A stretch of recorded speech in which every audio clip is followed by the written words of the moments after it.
এনএমসিডেম 2026-এর model answer কি প্রকাশ পেল। এই মুহূর্তে তোমরা তোমাদের যে মডেল অ্যান্সার কিটা বোর্ড থেকে প্রকাশ পেয়েছে তোমরা এখানে গিয়ে পরে মডেল অ্যান্সার কিটা দেখতে পারবে আর চ্যালেঞ্জ করতে পারবে। আমরা কত কি মার্কস বোনাস পেতে চলেছি, কি কি কোশ্চেনগুলোকে চ্যালেঞ্জ করব সেগুলো নিয়ে পরে আলোচনা করব। দেখো যেই প্রশ্নগুলোকে বোর্ডের তরফ থেকে আমাদের মনে হবে যেন ভুল দিয়েছে সেগুলোকে আমরা আমাদের তরফ থেকে চ্যালেঞ্জ করে দেবো। তোমাদের কাছে এখানে একটা নোটিফিকেশন দিয়েছি, এই নোটিফিকেশনটাতে যখনই আমরা ক্লিক করবো আমরা এরকম একটা নোটিফিকেশনে চলে আসবো। একটু দেখে নাও, যেখানে বলা আছে যে তোমাদেরকে view and provisional model answer কিটাকে তোমাকে চ্যালেঞ্জ করার জন্য তোমাকে টাইম কতদূর পর্যন্ত দেওয়া আছে, 11 জুলাই রাত 12টা পর্যন্ত তোমার হাতে টাইম রয়েছে, চ্যালেঞ্জ করতে হবে। তোমাদেরকে চ্যালেঞ্জ করতে হবে না, পশ্চিমবঙ্গের সকল ছাত্রছাত্রীদের জন্য আমরা আমাদের এন্ড থেকে চ্যালেঞ্জ করে দেবো। কারণ একজন চ্যালেঞ্জ করলেও যা ভ্যালু, 10 জন চ্যালেঞ্জ করলেও ভ্যালুটা সেমই দাঁড়ায়। কারণ এক একটা কোশ্চেন চ্যালেঞ্জ করতে 500 টাকা করে লাগে। অনেকগুলো ভুলভ্রান্তি রয়েছে, কনফিউশন রয়েছে, সেগুলো নিয়ে একটু আলোচনা করিনি। তোমরা যখনই এখানে যাবে আমি তোমাদেরকে আর বলছি না, তোমরা যখনই ধরো নর্মাল আর কি জিনিস তোমরা এখানে গিয়ে পরে চেক করতে পারবে, ভিউ এন্ড চ্যালেঞ্জ অ্যান্সার কিটা করতে পারবে। তোমাদেরকে আমি এই ভিডিওর কমেন্ট সেকশনে আর ডেসক্রিপশন বক্সে একটা করে লিঙ্ক দিয়ে দেবো, সেই লিঙ্কটাতে গিয়ে পরে তোমরা দেখে নিতে পারবে যে বোর্ডের তরফ থেকে কি কি কোশ্চেনকে হচ্ছে ভুল দেওয়া হয়েছে বা কি কি কোশ্চেনের উত্তরগুলো কি কি দেওয়া হয়েছে যেগুলো আমরা চ্যালেঞ্জ করবো। সব তথ্য একদম দেওয়া আছে, আমি পিডিএফটা দিয়ে দিচ্ছি, তোমাদেরকে আর এখানে লগ ইন করার দরকার নেই, আমরা একটু আলোচনা করি। সবচেয়ে প্রথমে এটা একটা ক্রোমাটিনের উপাদান হলো, আমরা উত্তর দিয়েছিলাম ডিএনএ আর প্রোটিন, এটাও মেনশন করেছিলাম যে এটাও হতে পারে, মানে না হওয়া নয়, বোর্ড এটা উত্তর দিয়েছে তার জন্য এটাকে আমরা চ্যালেঞ্জ করতে পারবো না। কারণ এটাও হতে পারে, এটাকে চ্যালেঞ্জ করাটা একদম মূর্খামি হবে, কারণ এটাকে বোর্ড নেবে না। বোর্ডের মানে আমরা দেখে এসেছি এত বছর ধরে, তুমি যতই চ্যালেঞ্জ করো যেহেতু এইটা একদম সিমিলার, মানে এইটারও একটা সম্ভাবনা রয়েছে, এটাকেই উত্তর নেবে, এটা যারা করে এসছো তারা মার্কস পেয়ে যাবে। ঠিক আছে, নেক্সট আমাদের এখানে যে কোশ্চেনটা আছে, আমরা উত্তর দিয়েছিলাম অ্যালভিওলাইটে, শুধুমাত্র উত্তর দিয়েছিলাম। বোর্ড হচ্ছে প্রান্তীয় উপক্রম শাখা আর অ্যালভিওলাইট দুটোকে উত্তর দিয়েছে। তো হিসাব মতো দেখতে গেলে তুমি যদি একটু হায়ার লেভেলে যাও এটাও উত্তর হবে। আমরা শুধুমাত্র এটাকে উত্তর দিয়েছিলাম, তুমি যদি একটু হায়ার লেভেলে যেতে যাও এটাও কিন্তু উত্তর হয়ে যাবে, তার জন্য এটাকেও আমরা চ্যালেঞ্জ করতে পারবো না। দুটোকেই উত্তর কিন্তু বোর্ড ধরবে। আমরা একটা বলেছিলাম অ্যালভিওলাইটে, একদম পুরো সঠিক।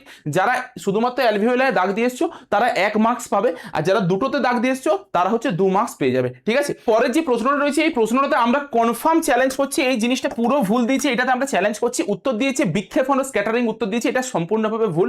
তোমাদের অভ্যন্তরীণ পূর্ণ প্রতিফলন যেটা আমরা উত্তর দিয়েছিলাম, অভ্যন্তরীণ পূর্ণ প্রতিফলন সেটাই সঠিক হবে, অর্থাৎ টোটাল ইন্টারনাল রিফ্লেকশন। কেন আমি বলছি, দেখো এটা হচ্ছে ক্লাস 12 এর বই, ক্লাস 12 এর বই, 12 এর ছায়া প্রকাশনীর বই।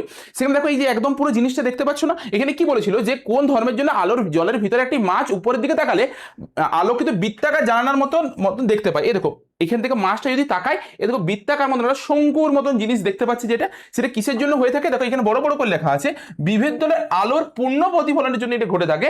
আর কত ডিগ্রি অ্যাঙ্গেল হয় এখানে তোমাদেরকে একটা বলেও ছিলাম, দেখবে 49 ডিগ্রি অ্যাঙ্গেল হয়ে থাকে। ঠিক আছে, তো মানে অর্ধশঙ্কু কোণটা হচ্ছে 49 ডিগ্রি হয়ে থাকে, তো সেইটা হচ্ছে একদম কনফার্ম আমাদের এটা অভ্যন্তরীণ পূর্ণ প্রতিফলন হবে।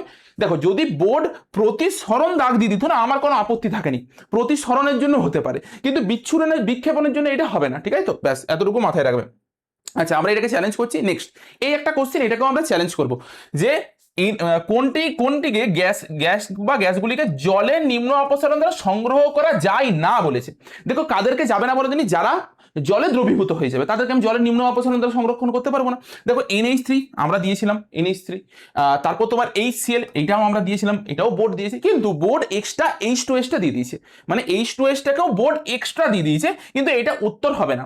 কারণ H2S জলে স্বল্প পরিমাণ হলেও দ্রাব্য, আমরা বলে দিতে পারি না। দেখো এটার মধ্যে আমি যখন নিম্ন অপসারণ দ্বারা সংরক্ষণ করতে যাবো পুরোটা আমরা পাবো না, কিছুটা পরিমাণ জলে দ্রবীভূত হয়ে যাবে, স্বল্প পরিমাণে দ্রাব্য জলে, তার জন্য এটা হবে না। আমরা এটাকেও চ্যালেঞ্জ করছি, তার মানে আমরা এখনো পর্যন্ত দুটো কোশ্চেন পেলাম, যে দুটো কোশ্চেনকে আমরা চ্যালেঞ্জ করব। নেক্সট এই একটা কোশ্চেন আমার এন্ড থেকে ভুল হয়েছিল, আমি A আর D উত্তর দিয়েছিলাম, কিন্তু না, এটা B আর D উত্তর হবে। এইটা হচ্ছে 0.27 এর মতন কিছু একটা উত্তর বেরোচ্ছিল, আর এইটা হচ্ছে তোমার power consume by the bulb, মানে কতটা পরিমাণ ক্ষমতা কনজিউম করছে সেটা হচ্ছে 25 ওয়াটই হবে, আর হচ্ছে বাতির রোধ হচ্ছে 484। এটা বোর্ড এগিয়ে দিয়েছে, এটাই সঠিক হবে, আলাদা কিছু নয়। ঠিক আছে, আর একটা কোশ্চেন রয়েছে যেটা হচ্ছে এক্স মৌলের M কক্ষে 3টি ইলেকট্রন রয়েছে, তাহলে সেই ক্ষেত্রে আমি কি লিখতে পারি, KLM, মানে 2,8,3, অর্থাৎ পর্যায়টা হচ্ছে 3 হচ্ছে।